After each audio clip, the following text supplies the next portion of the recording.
There have been over 1,000 CFA candidates that have been permanently banned from the program in the last 20 years. This is pretty crazy. I never realized that the CFA Institute published numbers on all of the punishments that they've administered, but they do. On their website, you can see exactly how many candidates have been reprimanded and banned for periods of time or even permanently banned since 2000. Some of the categories and some of the punishments are really going to surprise you here. I know they caused me a second look when I read through this list the first time. First, we'll talk about what the Institute calls private reprimand. I don't know exactly what goes into a private reprimand, so if you've seen or even gotten one of these yourself before, let us know in the comments down below what that actually entails. But based on the list on the CFAI's website, it seems that private reprimand is the lowest level of punishment. The most common reason by far that candidates have received a private reprimand is for answering CFA exam questions past when the time is called on the exam. There have been over 1,000 cases of this in the past 20 years. And this might sound stupid, but if I were to ever get a punishment administered by the CFA Institute, I could totally see that being the one. Like a lot of people out there, I'm just the type of person where if I'm really close to figuring something out and I'm finalizing it at the last moment and they say time is called, I could see myself just trying to finish a bubble or something to that effect. Now, obviously that is a terrible idea. The Institute tells us time and time again, when you hear those words, stop writing now, you have to instantly drop your pencil. And actually I've wondered this when I was a candidate. I don't know if you have to drop it when you hear stop or drop it when you hear now, because that might be a 3-second window in which you could finish filling in a bubble. But point is, it's a terrible idea to continue writing after you hear stop writing now. 1,000 candidates have at least gotten caught and reprimanded for that very action since the year 2000. My understanding is that if you're reprimanded for that, your results for that setting of that exam are just thrown out and you're gonna have to try again next year, but let me know if anyone else has more details on it. Interestingly, while there have been over 1,000 private reprimands for filling in answers after the time has been called, 37 of them actually resulted in a 1-year ban from the Institute. So I'm curious what those 3% of candidates did. They must have continued writing 15 or 30 seconds after time had been called, I imagine, because why would the Institute get more serious about just a little portion of those infractions? And I'll just say it, if you're still writing 30 seconds after the time has been called, you're just kind of stupid. You probably shouldn't be in the CFA program anyway. The next category I have some sympathy for, and it's not like the last one where I could see myself doing this, but it's just sad that people run into this problem. They should never run into this problem, and that's for using an unauthorized calculator. About 300 people have received private reprimands for using unauthorized calculators, and the reason I say I feel for these people is because the Institute tells you so many times which calculators you can use. It seems to me that the only way you could mess this up would be if there was some sort of language barrier and you couldn't really tell what model number of calculator they were referring to. And the proctors are supposed to check and approve your calculator when you walk in the door. At least that's how it was when the exams were paper-based, in big test halls. So this is also partly the fault of the proctors, and 300 people have gotten private reprimands for this in the past. Also, interestingly, 2 of these people got a 1-year ban.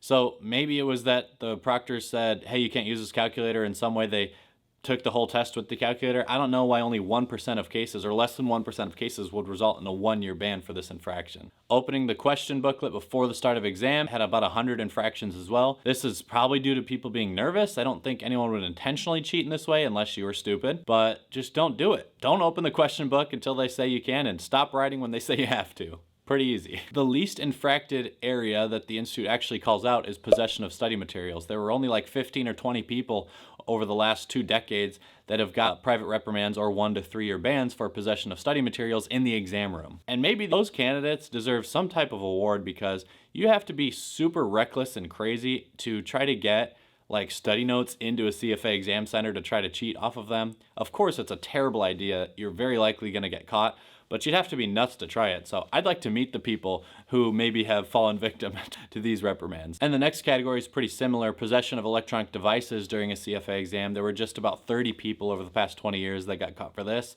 Same thing there. I mean, what do you have, your iPod in your ear trying to listen to Mark Meldrum lectures or something during the exam? That's pretty insane to attempt. Don't do it. You'll get caught. This next one I thought was funny. It's very uncommon. There were only 3 people in the last 20 years that got punished for talking during a CFA exam. 2 of them received a private reprimand. 1 got a 2-year ban, cannot participate in the CFA program for 2 years. How loud must this person have been talking, or how many times must the proctors told them to stop talking and then to not listen to that to get a 2-year ban?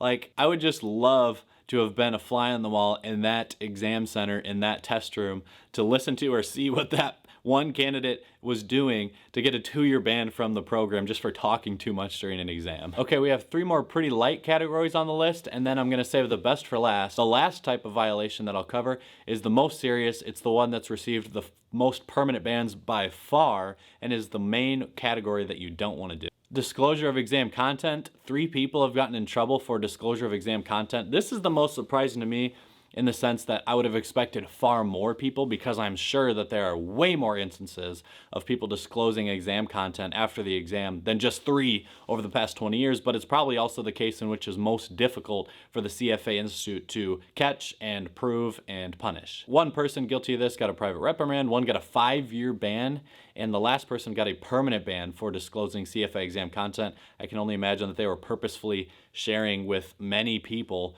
exact questions and answers about one of the sittings for a permanent ban to be warranted. But like when I was a candidate, people were getting banned left and right from the CFA Reddit page for disclosing too much information about questions on the exam that they had just sat for. And I had just sat for the same exam, so I would see some of their posts and recognize what question they were referring to, and I would be thinking, wow, they're really sharing a lot of information about that question, which they're probably not supposed to be doing. The moderators of the CFA Reddit page could ban them from the page, but Reddit's anonymous. You know, the Institute can't figure out who they are in real life, at least I don't think they can.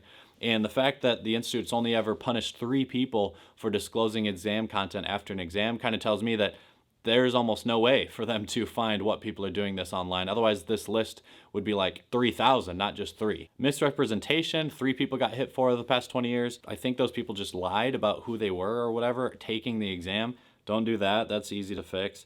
Failure to follow instruction / inappropriate behavior. 2 people during this time period. I just, again, kind of like the talking too much example. I would like to see exactly what these people were doing where they failed to follow instructions or they were acting inappropriately during a CFA exam. It'd be interesting. It'd be funny to see what kind of nut jobs acted so inappropriately that the Institute felt it necessary to extend a punishment towards them for their actions. Okay, so for our last and most serious, maybe most important category, listen to the breakdown of the types of punishments the Institute has administered first. So people that have been guilty of this, 19 of them have gotten a 1-year ban, 115 of them have gotten a 2-year ban, 300 of them have gotten a 5-year ban, but 1,143 people have been permanently banned from the CFA Institute over the last 20 years for being guilty of this violation. And this category is assistance during the CFA exams. And there are 2 reasons why I say this is potentially the most worrisome and most serious example. Number 1 is the more obvious reason, and that's because obviously you should never cheat on a test.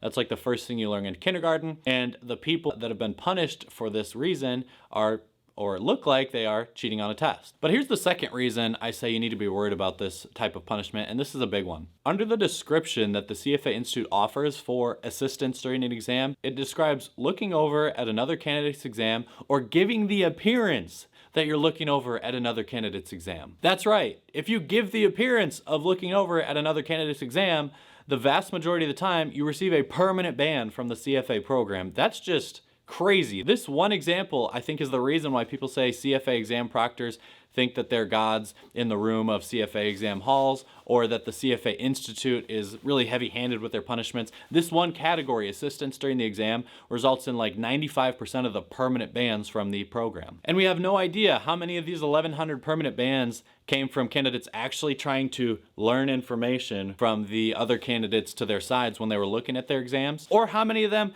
weren't actually doing that, but just gave the appearance that they were looking at other people's exams. I worry that maybe more than half of these weren't actually trying to cheat. Maybe I'm giving CFA candidates too much credit there, but I'd probably be willing to bet that more than half of these were not intentionally trying to cheat, but maybe just stretching and gave one of the exam proctors the appearance that they were looking at another candidate's exam, and they got a permanent, a lifetime ban from the CFA program. Now, I was very aware of this potential harsh reality when I was a candidate, so I had a very specific strategy when I wanted to stretch during the exams, because when I was doing it, they were 6-hour exams, but you were at the hall for 8 hours, and I wanted to stretch, I wanted to move around. So I would do this. I would like kind of sit up tall so that if any proctor wanted to see my face, I would close my eyes but not squint them, close them just with my eyelids and my eyebrows raised so that they could see that my eyelids were closed over my eyes. And then I would make like small adjustments in one way or the other, definitely up and down, but very small side to side, purposely keeping my eyelids closed like this and visible. But like the first instance I mentioned, I could totally see myself doing one of these and kind of looking down to the side. There's like a passive thing with human eyes where, you know, when you're talking, you'll look down, and some people are like left side talkers, right side talkers. There's a psychological thing with this. The psychology doesn't matter. I'm just saying it exists where you can like zoned out, but pointing your eyes in one direction or the other, that could totally be seen as trying to look at another candidate's exam booklet. If you do that, you might get a permanent ban from the program. You have to be super, super aware of this and extremely careful when you do your little stretches during a CFA exam. It could also be, though, that the likelihood of getting hit with this punishment is a little lesser now that the exams are administered in prometric halls and it's the prometric exam people watching you. I don't think that's the same system as when it was all CFA paid or volunteered CFA exam proctors. So hopefully the prometric people are less likely to hit people with this when they're just like trying to stretch, but I don't know for sure. I would still be super safe if I was a candidate today. If you enjoyed this video, please like it. Don't forget to subscribe to the channel. I appreciate you sticking around to the end of this one. The YouTube algorithm loves the long watch time. As always, thanks for watching.